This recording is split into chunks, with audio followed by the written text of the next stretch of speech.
अच्छा, ऐसे ही पकड़ो। ऐसा आड़ा ही पकड़ो ना, नहीं लंबा नहीं, ऐसे पकड़ो। सही मेरा ही फोटो आ रहा दीदी में। उसमें हमारा इधर कोई हो गया है। अच्छा, वीडियो बन गई। अब सही। जय दूर से बनाओ। जय गुरुदेव नाम किसका? प्रभु का। प्रभु का पावन नाम। जय तो प्रेम से बोलो जय।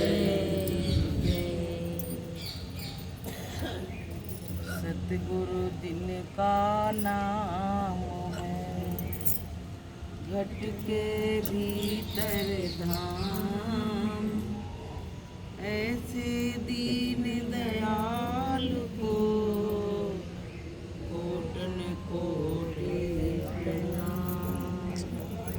प्रेमियों, गुरु महाराज की बहुत बड़ी दया है जो उनको गुरु का ज्ञान समझ गया है। आज सावन के सोमवार लोग जिन लोगों ने कभी साल भर पूजा नहीं की होगी वो भी आज पूजा करेंगे। लेकिन क्या ये चीज़ सही है? भगवान का नाम तो रोज लेना चाहिए, परमात्मा का नाम तो रोज ही लेना चाहिए, ना कि सावन में ही लेंगे। पता नहीं सावन मिले ना मिले। तो संसार क्या है, लीक लीक पे चलता जाता है। लेकिन जो होशियार लोग होते हैं, विवेकी लोग होते हैं, वो लीक पे नहीं चलते हैं, वो लीक से हटके चलते हैं। हाँ। तो अब देखिए, भगवान के प्रति एकदम श्रद्धा जग गई। एक विचार करने वाली बात है, हम किसी का खंडन नहीं कर रहे हैं, एक विचार करने वाली बात है। तुम्हारे मन में अगर भगवान के प्रति श्रद्धा होती तो तुम सावन भादो माघ कार्तिक सब में भगवान का नाम लेते। देखिए, समझने की बात है। और तुमको एकदम सावन में ही जगी है, और सावन के बाद तुम्हारी श्रद्धा खत्म हो जाएगी। तो पता है, भगवान तुम्हारे एक दिन के लिए, मान लो भगवान इतने दिन से प्यासे बैठे हैं, तो तुम सावन में ही पानी पिलाओगी, सावन में ही कांवर भरोगी। तो ऐसे भगवान खुश होने वाले नहीं है। भगवान क्या कहते हैं? भगवान यूँ कहते हैं कि तुमको परमात्मा ने जो शरीर दिया है निस्दिन भजन करने के लिए, सांस सांस पे भजन करने के लिए, सांस सांस पे परमात्मा का नाम लेने के लिए। लेकिन तू केवल सावन में ही चेतता है, बताइए पहले। और लोग बात कहते हैं हम भगवान शंकर को मानते हैं लेकिन पी रहे हैं शराब। अब बताइए, भगवान शंकर ने तो कभी शराब नहीं पी। लोग बात कहते हैं भगवान शंकर भांग खाते हैं, उन्होंने कभी भांग नहीं खाई। हाँ, जय गुरुदेव शिवानी, वो सत्संग शक्ति सुन ले। है, वो पावर है कि इन सब नशा को फ्यूज कर देते हैं। वो लेके और इस नशे को फ्यूज कर देते हैं, ना कि उस गंदगी को पीते हैं। तो प्रेमियों, हमको सबको क्या करना है कि इन बातों को छोड़ के परमात्मा की भक्ति निस्दिन करना, निस्दिन परमात्मा की भक्ति करना। और जो बुराई हो तो शंकर जी के चरणों में चढ़ा दो कि शंकर जी, हमारे अंदर जे बुराई है, ये परमात्मा हम तुम्हारे चरणों में अर्पित कर रहे हैं, मुझको शुद्ध साफ बना देना। तो परमात्मा खुश होगा। लोग बात कहते हैं हम रामायण को मानते हैं, तुम तो गुरुदेव को मानते हो, हम नहीं मानेंगे। वो केवल बहस कर रहे हैं। अगर रामायण को मानते, राम भगवान को मानते, तो अंडा मांस शराब का सेवन नहीं करते। वो ना राम को मानते हैं, ना कृष्ण को मानते हैं, ना गुरु को मानते हैं, वो केवल अपने मन की मानते हैं। इसलिए वो गलत काम कर रहे हैं। किसी के भी तुम सानिध्य में रहो, कोई माता मैया हो, कोई देवता हो, कभी तुमसे नहीं कहेगा कि तुम अंडा मांस शराब का सेवन करो और किसी की बुराई करो, चरित्रहीनता करो, कोई भी देवी देवता नहीं बताएगा। लेकिन देवी देवता के आड़ में लोग शिकार खेलने, लोग रामायण पढ़ते हैं लेकिन रामायण के मर्म को नहीं जाना। राम लक्ष्मण का प्रेम कैसा था? राम लक्ष्मण का, भरत का प्रेम देखिए कि वनवास हो गया तब भी उन्होंने गद्दी को नहीं संभाला, बताइए पहले। और आज के समय में कोई जरा सा भाई हिस्सा ले ले तो गोली चल जाएगी, गोली चल। देखिए पहले लेकिन उन्होंने कहा मैं गद्दी पे नहीं बैठूंगा, गद्दी पे मेरा भाई ही बैठेगा। तो देखिए चरण पादुका रख दी। तो ये होता है राम को मानना, ये होता है राम को मानना। राम को मानना ये नहीं होता है कि तुम मान तो राम को रहे हो और लड़ाई घर में भाई से ही मचाई हो। बताइए पहले। एक बार एक व्यक्ति जा रहा, गाड़ी में बैठा, अब वो रामायण पढ़ता जा रहा, तो दूसरे ने कही भैया तुम बहुत पढ़ रहे हो रामायण। बोले बिना रामायण पढ़े मैं पानी नहीं पीता हूँ, बहुत लोग यही कहते हैं। तो बोले तुम जा कहाँ रहे हो? बोले कोर्ट जा रहे हैं। बोले कोर्ट में क्या है? अरे वो भाई ने जमीन ले ली है, हमारी थोड़ी हड़प ली है, तो मुकदमा चल रहा है। बताइए पहले, बता रावण। तो उन्होंने कहा जब तुम रामायण को पढ़ते हो, राम भगवान ने अपने भाई के लिए सब कुछ छोड़ दिया, सही कुछ दिया, केवल एक आदेश पे, पिता के एक आदेश पे, माँ के एक आदेश पे सीधे वनवास चले गए थे। बताइए। और बोले तुम रामायण को मानते हो तो तुम भाई के प्रति मुकदमा दायर किए, वो भी छोटा भाई। तब उसकी समझ में आया। तो कहने का मतलब ये है, अगर रामायण में घुसे हो तो रामायण का अनुकरण करो, अगर गीता में घुसे हो तो गीता का अनुकरण करो, तब तो तुम अच्छे सत्संगी बन सकते हो, अच्छे भक्त बन सकते हो। वरना तुम भक्त कहलाने के, हम भक्त कहलाने के योग्य नहीं। सच्ची बात है कि नहीं है? अब लोगों को ये बात बहुत कड़वी लगती है, कहते अरे हम जो कर रहे हैं। लोग बात पता है मूर्तियों की पूजा क्यों करते हैं?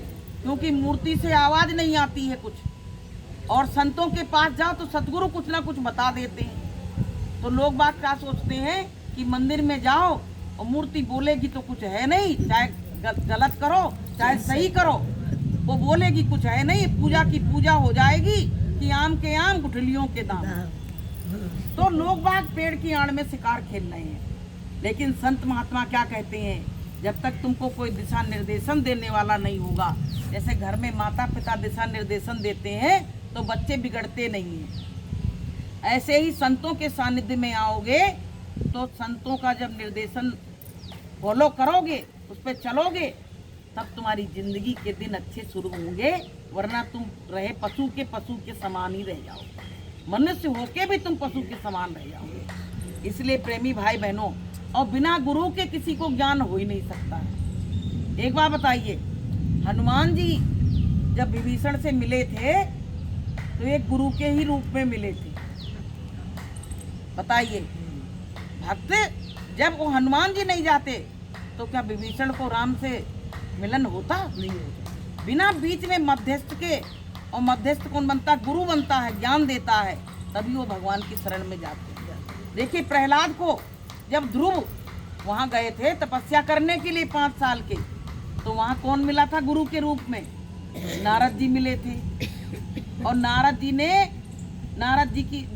ने कही अरे तुम यहाँ क्या कर रहे हो, तुमको जंगली शेर भालू चीता सब खा जाएंगे। तो उसने क्या कहा ध्रुव ने कि जिसकी शरण में मैं आया हूँ वो मेरी रक्षा करेगा, मुझको कोई खाने वाला नहीं है। कि जाको राखे साइया और मार सके ना कोई, और बाल न बांका कर सके, और जो जग बैरी होए। जिसको परमात्मा जिसकी रक्षा करता है उसको कोई मार नहीं सकता है। प्रहलाद के लिए हिरण्याकश्यप ने क्या क्या नहीं किया, लेकिन देखिए उसके साथ में वो कहता था ना, उन्हें कही तुम्हारे भगवान कहाँ हैं? तो बोले खंभे में भी है। तो बोले बताओ खंभे में कहाँ है? तो प्रेमियों, उस खंभे को इतना गर्म खंभा था कि उसमें उनको चिपकाने के लिए सोच रहे थे, तो उस पे से चींटियां चलने लगी। जब चींटियों को देखा प्रहलाद ने तो समझ गया कि ये मेरी परीक्षा हो रही है। और देखिए जब चींटियां नहीं जल रही तो मैं क्या जलूंगा, खंभे को पकड़ लिया। तो किस लिए पकड़ा? क्योंकि उसको परमात्मा पे भरोसा था। हमको तुमको एक पे भरोसा ही नहीं है, हम किसी पे भरोसा ही नहीं कर पाते हैं। इंसान पे तो नहीं कर पाते तो नहीं कर, कम से कम भगवान पे तो भरोसा करो। भगवान किसी को धोखा नहीं देता है, वो किसी को धोखा नहीं देता है। अपने अपने कर्मों का फल सबको भोगना पड़ता है, भगवान किसी को धोखा नहीं देता है। इसलिए प्रेमी भाई बहनों, हम तो यूँ जानते हैं कि हमेशा एक से रहो, हमेशा एक से रहो। जब तुम भोजन रोज करते हो तो तुमको भगवान की भक्ति भी रोज करनी चाहिए। और बिना गुरु के तुमको ज्ञान आ नहीं सकता। तुम सोचो हम डायरेक्ट भगवान से मिल लेंगे, जाके मंदिरों में भगवान बैठे हैं मिल लेंगे, वो हमको सलाह दे देंगे अच्छी राह पे चलने, वो कुछ नहीं कहेंगे। तुम चाहे उन पे मेवा और फल चढ़ाया हो, चाहे जो पत्ते तोड़ के ले जाओ वो भी चढ़ा दो, तो वो कुछ नहीं कहेंगे, वो बोलते ही नहीं है, वो बोलते ही नहीं है। तो प्रेमियों, जब हम पैदा हुए थे तब क्या हुआ था पता है? हमारा प्रारब्ध पहले ही लिख दिया गया। जब हम माँ के गर्भ में आए जब ही लिख दिया, निकल नहीं पाए उसके पहले की प्रारब्ध पहले रचा और पीछे रचा शरीर, और बंदे चिंता त्याग दे और भजले श्री रघुवीर। कहते तुम्हारा तो प्रारब्ध पहले ही लिख गया है, अब तुम चाहे कुछ भी करो, उसको कोई मेटने वाला नहीं है। एक बार क्या हुआ, वो बताते हैं वो थे सावंत सिंह जी महाराज, तो संत हुए हैं, बहुत बड़े संत हुए हैं। तो क्या हुआ कि उनके वहाँ एक व्यक्ति सेवादार था, तो उनकी एक आवाज पे हाजिर रहता था, रात में भी आवाज लगाए तो हाजिर। लेकिन वो क्या है, भजन नहीं कर पाता, सेवा तो करता था, भजन नहीं कर पाता। अब क्या हुआ, एक दिन उसके जाने का समय आ गया, तो गुरु महाराज ने उसको पास में बुलाया और बोले कुछ भजन वजन करते हो कि नहीं करते हो? तो बोले भजन तो मैं नहीं कर पाता हूँ, बस सेवा में रहता हूँ। अरे बोले तेरे 15 दिन तो मरने के रह गए, अब क्या करेंगे? अब जी सुन के तो वो घबरा गया। अब हमसे कोई कह दे तुम 5 दिन रह गए हैं, तो अंदर घबराहट तो होगी कि मेरा सब छूटेगा। इतना बड़ा मकान बनाया, बच्चों की नौकरी लग गई, घर में इतनी जायदाद भरी में मर जाएंगे तो क्या होगा? यही लिए तो आदमी रोता है, मौत के लिए नहीं रोता है, सामान छूट रहा उसके लिए रोता है। अब क्या हुआ, बोले मालिक हम भजन तो कर नहीं पाए, अभी काल भगवान से कह के मेरे लिए तुम कुछ भी कर सकते हो, मेरी उम्र बढ़वा दो। तो सावंत सिंह महाराज ने कहा कि काल का जो ये विधान बना हुआ है उसमें हम दखलंदाजी नहीं करते। मेरा बेटा अभी थोड़े दिन पहले ही मर गया, तो मैंने काल भगवान से उसके लिए भी कुछ नहीं कहा, तो हम तुम्हारे लिए भी नहीं कहेंगे, क्योंकि हम तो सबको समान समझते हैं। अब क्या हुआ, तो गुरु जी ने पास बुलाया, उनके पास हर समस्या का समाधान है, हर समस्या का समाधान। पास में बुलाया और उसको बैठाला और उसके यहाँ पे अंगूठा लगाया और बोले अब तुम ध्यान लगाओ। जैसे उसने ध्यान लगाया और उसकी जीवात्मा सीधे ऊपर पहुंच गई।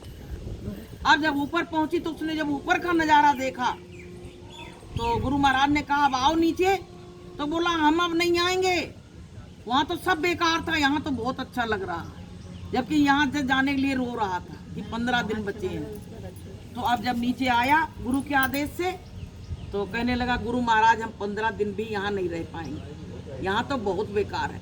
तो बोले तुम तो रो रहे थे कि मेरी उम्र बढ़वा दो, अब तुम 15 दिन भी तुम्हें काटना मुश्किल हो रहा है। तो प्रेमियों, जब ऊपर का नज़ारा दिख जाता है, जब जीवात्मा ऊपर का नज़ारा देखती अपने देश पहुँच जाती है, तो ये मृत्यु लोक में आना नहीं चाहती है।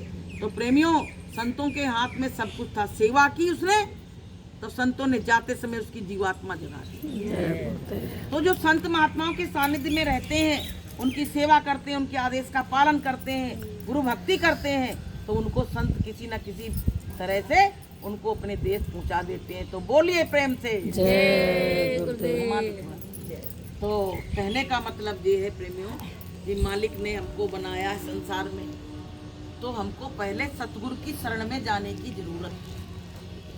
सतगुर मिला तो सब मिला, और नहीं तो मिला न कोई, और दारा सुत और लक्ष्मी पापिन क्यों घर हो।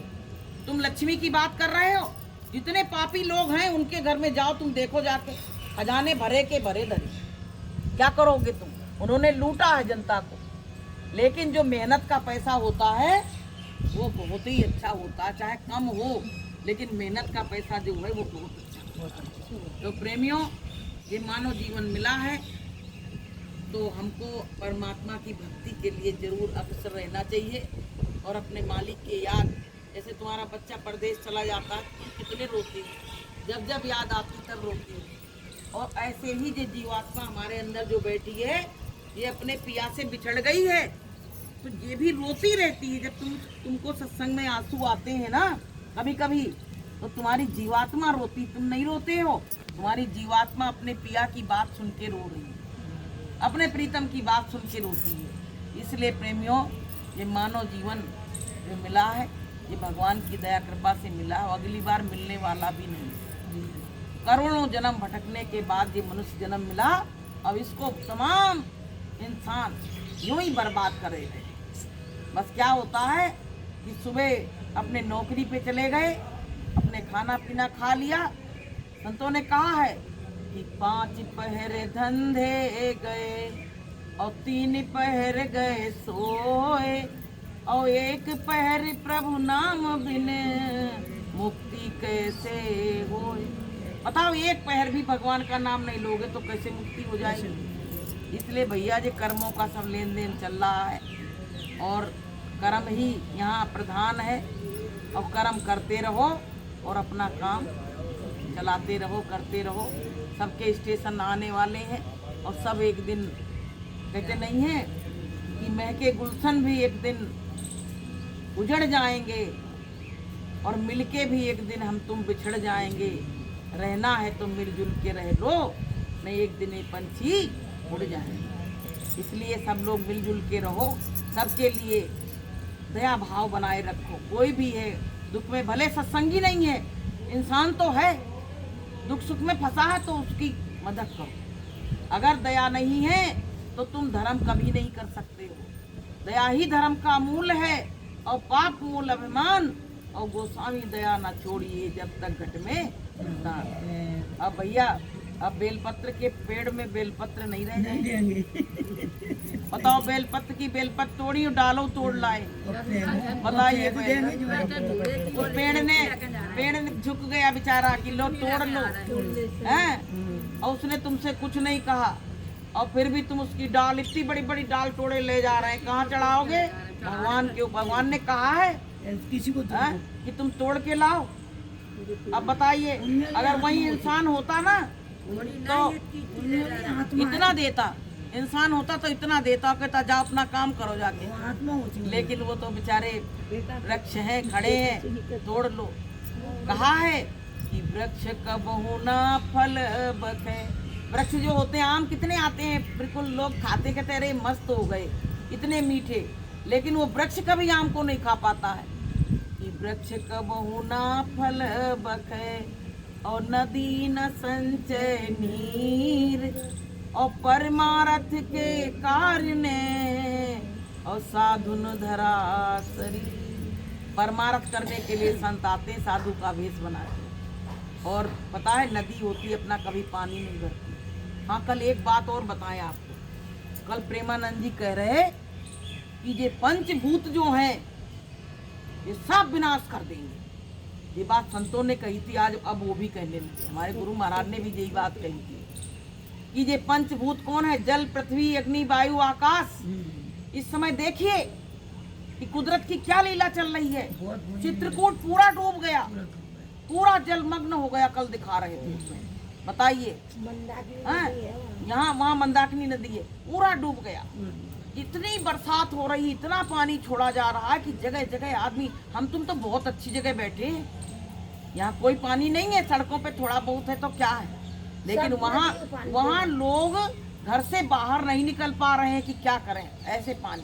बताइए पहले तो देखिए, कहीं आग लगी है, अमेरिका में है तो वहाँ कोई जंगल है, उसमें ऐसी आग लगी है कि वो कभी बुझती नहीं है। बताइए, वहाँ तमाम जीव जंतु जल जल के मर रहे हैं। बताइए पहले। और पृथ्वी की देखिए, अब ये बरसात आई, अब भूकंप आने लगे। अभी दिल्ली में भूकंप आया था, हैं? अब बताइए, ऐसी हवा चलेगी कि तुम हवाई में उड़ जाओगे, हैं? तो ये सब तत्व जो है नाराज हैं। नाराज किस लिए नाराज हैं? हमारे तुम्हारे कर्मों से नाराज। पहले क्या होता था कि वायुमंडल को शुद्ध करने के लिए 11 हवन करे जाते थे, बड़े बड़े सब लोग मिलके हवन करते थे। तो जो यहाँ की जो धुआं होता था वो वहाँ सुगंधी वहाँ पहुँचती थी, तो वो देवता जब सुगंधी का आहार करते थे तो वो भी आशीर्वाद देते थे, खुश हो जाते थे। लेकिन अब तो भैया हर चीज़ खत्म हो गई। हर चीज खत्म हो गई अब तो इंसान में इंसानियतें नहीं बची, तो मानवता नहीं बची, फिर क्या हो गया? मानव दानव हो चुका, तो फिर भगवान कब तक दया करेगा? तो पता है पहले मारने के लिए जो भगवान प्रकट हुए थे अब नहीं प्रकट होंगे। अब तुमको जल पृथ्वी अग्नि वायु आकाश से तुमको मार डालेंगे, मार डालो। हाँ मार डालेंगे। इसलिए कहा है कि मत बुरे कर्म कर बंदे वरना पछताएगा, भगवान की नजर से तू ना बच पाएगा, तू ना बच पाएगा। अरे अभिमानी मत करना नादानी, अरे अभिमानी मत करना नादानी। कहते हैं अरे अभिमानी मनुष्य, सबसे ज्यादा अभिमानी मनुष्य ही है, जीव जंतु नहीं है। तो बेचारे मार दो, कुत्ता को मार दो, थोड़ी देर के बाद तुम्हारे देहरी पे फिर आके बैठ जाएगा, फिर आ जाता है ना? तुम भगा दो फिर आ जाएंगे। फिर आ जाएंगे। तो भैया सबसे अभिमानी मनुष्य ही है, और मनुष्य ही परमात्मा से मिल सकता है। तो अभिमान करोगे तो कभी परमात्मा से मिलने वाले नहीं हो, क्योंकि अभिमान कि जब मैं था तब हरि नहीं, अब हरि है मैं नाय, और प्रेम गलियत साकरी जामे दो ना समा। जब मेरे अंदर मैं मतलब अभिमान था तब मेरे अंदर परमात्मा नहीं था, अब मेरे अंदर परमात्मा आया तो मेरा अभिमान चला गया, क्योंकि प्रेम की गली इतनी सकरी है, इसमें दो नहीं रह सकते हैं, अभिमान नहीं रह सकता है इसमें। इसलिए जब अभिमान मनुष्य का चला जाता है तब परमात्मा आके उस गली में बैठता है। तो बोलिए प्रेम से जय गुरुदेव। जय गुरुदेव, जय